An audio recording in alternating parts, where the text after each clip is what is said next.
What is going on, guys? Welcome back to the Rant and Review Pro Wrestling. There's lots to talk about today.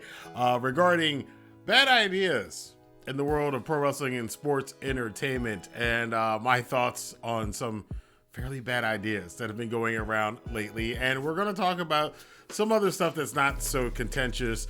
But before we get into that, I like to remind you guys that, of course, as always, if you hit the like button, if you take your finger and tap it or click it with your mouse or whatever it is that you do, it does help other people who are wrestling fans know about this video. I definitely appreciate it very much. It does get the word out about the channel, and it has been for a while. So thank you guys very much. But let's talk about and I had to think about this for about, about 5-10 minutes and come to a decision on it. But as many of you know, on Monday Night Raw, it was announced that Triple H was going to make this big, huge announcement. He was pulling a Tony Khan. And, this wasn't a, WWE actually doing a show counter to the Wembley show or anything else like that. It wasn't CM Punk being signed to WWE, even though that was somewhat of a possibility for a second. But actually, it was the fact that, yes, they are having yet a third, technically right now, a third company championship, a third world championship. Once again, the WWE World Heavyweight Championship has been, I guess, brought out of retirement and now will be the championship of whatever brand that Roman Reigns is not on, following the brand split, which starts with the draft this coming Friday on SmackDown. Now, there are a lot of ridiculous things about this. One of them, obviously, is that currently right now, there will be 3 world championships in WWE. Now, I haven't seen an official word yet. I haven't looked as to whether or not they're just considering Roman's undisputed championship. They're getting rid of the 2 belts and just making it 1. But we just went through this. It's like we've gone through this several times over the last, 15 years now. Every time they unify the belts, and you're like, all right, cool, they unified the belts. Then they go back to splitting, making a new belt or splitting it up. Ironically, it was Triple H in this one. He was the first one to do this when Eric Bischoff on Raw many, many years ago. It basically just gave Triple H the World Heavyweight Championship, Flair's old big gold belt, and they had the brand split then. Then the belts were kind of unified again. Randy Orton had both belts. Daniel Bryan had both belts. And then that kind of went away. Then we had then there was something with Dean Ambrose when he won both belts in the same night, I think it was. I can't remember. That time period is kind of a blur to me. But I do remember that it was the Universal Championship. Finn Balor was the first champion for a weekend. And then because he got injured by Seth Rollins with the corner power bomb on the apron or whatever it was.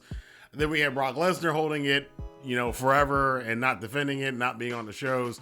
And that was kind of the reason that Triple H gave for wanting to take it.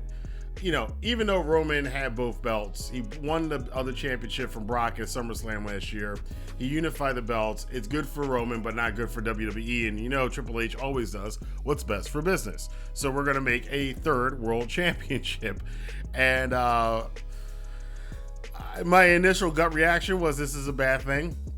And I'm going to explain the reason that's my perspective on it. I know there's some people out there who like it and think it's good and more people get opportunities. I did see one person say it'll give more people opportunities to be the man. And I'm like, you can't be the man or the champion when there's 2, if not, let alone 3 championships that are kind of considered the championship in the company, but you have multiple ones. It doesn't work that way. But the reasons that I don't like it is actually over the last 8-9, actually since WrestleMania last year, I've enjoyed WWE a lot more in the last 12 months than I had for the last 12 years. The Roman Reigns reign as WWE Undisputed Universal Champion, which I guess he's not going to be undisputed anymore. How can he be undisputed champion now if there's another champion? So it's in dispute. He's now the WWE Disputed Universal Heavyweight Champion. But it was that title reign when he beat Brock and he held both belts and he's been the man and he's been the guy at the top. I actually can keep track of who the champions are now, and I have a pretty good wrestling memory. But really, that whole, every time there's a brand split, I my interest is not that high that I'm going to keep track of, oh yeah, then JBL won it from Eddie Guerrero, and I can't even follow anything from that period of time, from the last time they split the championships and introduced the Universal Championship, which was a dumb name. And now with the now second edition, third edition of the WWE World, I can't keep track anymore. There's multiple lineages in there. This is why it's so annoying. What is the actual lineage of the champion in WWE? We actually technically have now multiple lineages, and what is it? Does it matter? Does this kind of discount the I don't know. Is Roman actually breaking a streak if the championship that he's holding actually is not? I don't know. It's too complicated. That's why I don't like these things.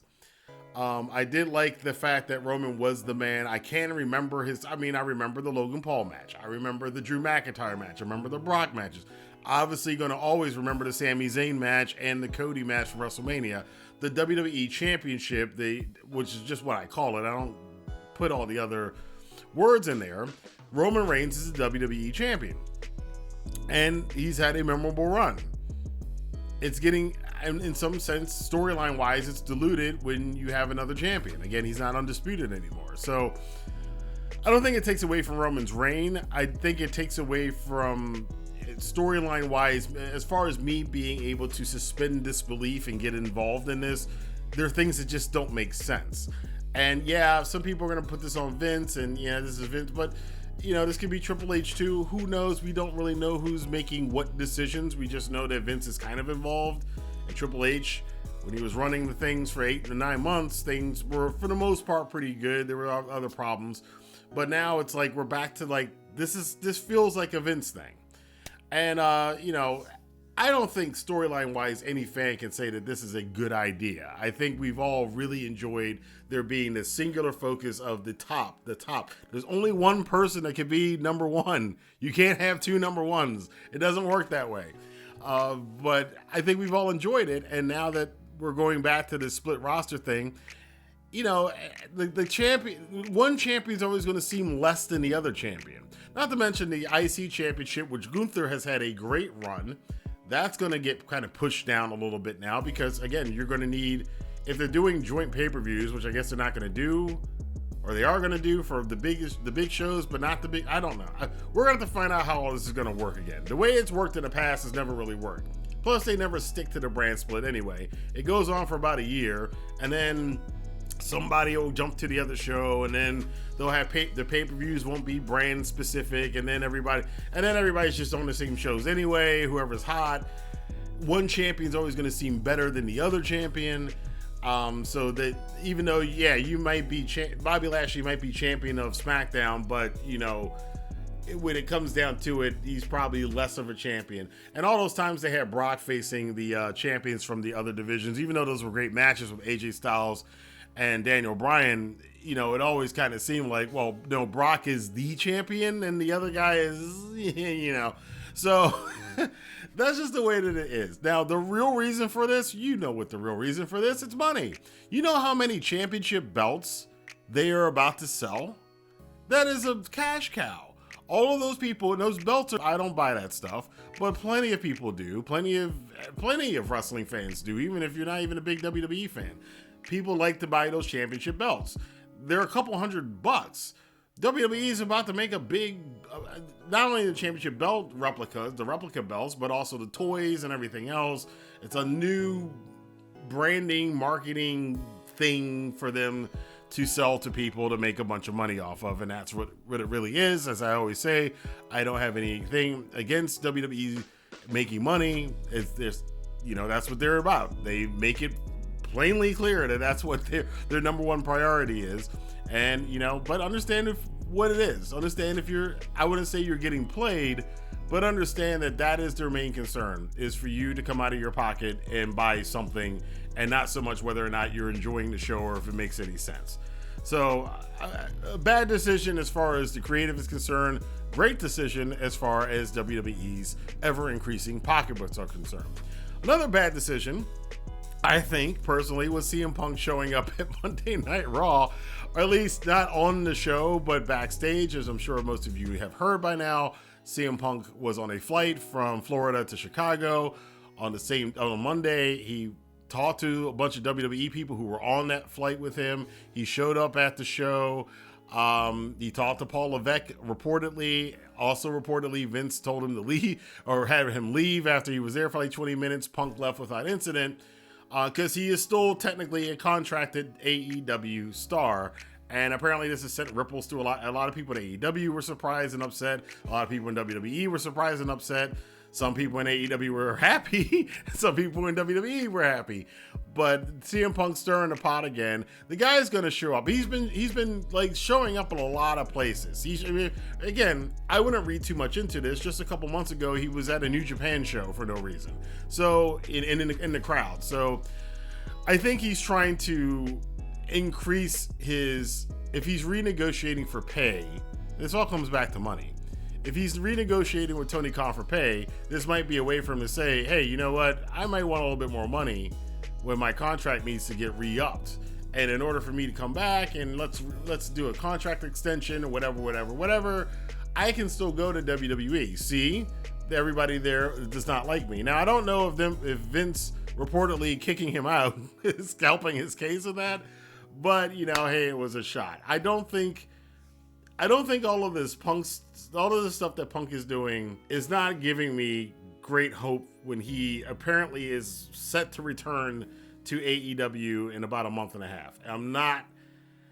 This is a very crucial point in the history of All Elite Wrestling. Is bringing Punk back going to be a good thing for them or a bad thing? Because I tell you what, this time, if things go terribly wrong with him being back in the company, if something else happens that's terribly bad, and it seems like we might as well get ready for it, it could be ultimately detrimental for All Elite Wrestling. So Tony Khan, once again, I feel a little bit bad for the guy in the sense, not in general, but in the sense that I wouldn't want to be in this position of taking all of these gambles. You're gambling on the All In show. You're gambling on whether or not your EVPs are going to stay with you in the company or they're going to go join Cody over in WWE. You're gambling and competing with MJF, possibly leaving in a year. Now you got CM Punk kind of flirting with WWE.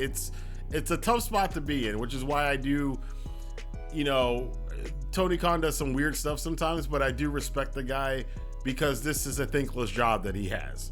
And it's one he chose to do, but I cannot imagine how irritating and stressful that you have to constantly be on guard. But that's why his eyes are always wide open like that. I don't know.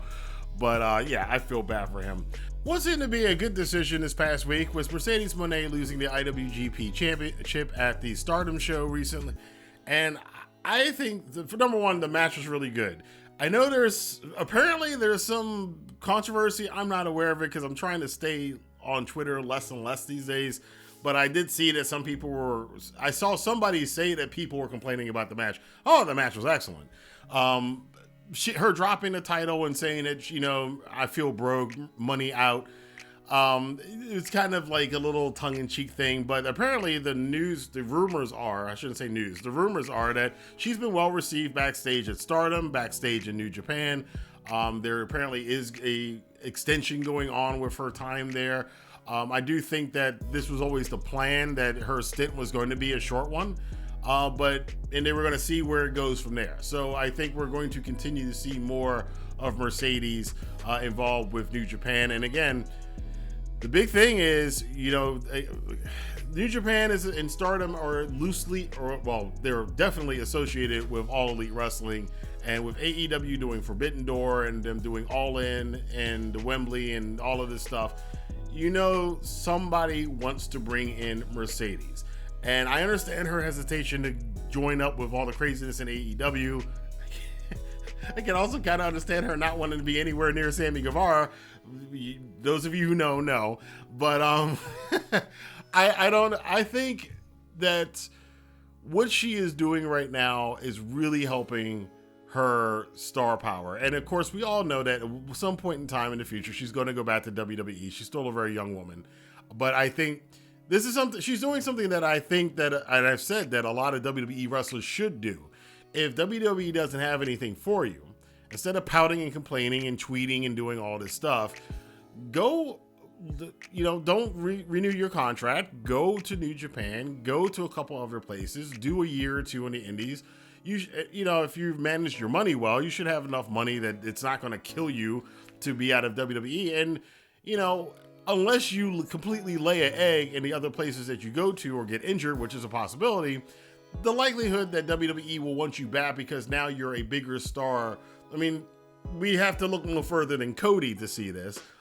Mercedes is probably going to get the Cody treatment when and if she ever comes back to World Wrestling Entertainment. So, a couple of bad decisions, one really good decision that continues to be a good decision, but I want to know what you guys think about this stuff. What do you think about this brand split? What do you think about Roman Reigns now being a disputed Universal Heavyweight Champion? What do you think about WWE having technically 3 World Universal Top Champions? It's so confusing. CM Punk showing up, going backstage in WWE, playing some 4D chess on his contract, and Mercedes losing the IWGP Women's Championship. Let your voice be heard in the comment box below. Until next time, I will see you guys here for more news, rumors, and commentary on the Rant and Review Pro Wrestling. Have a good day.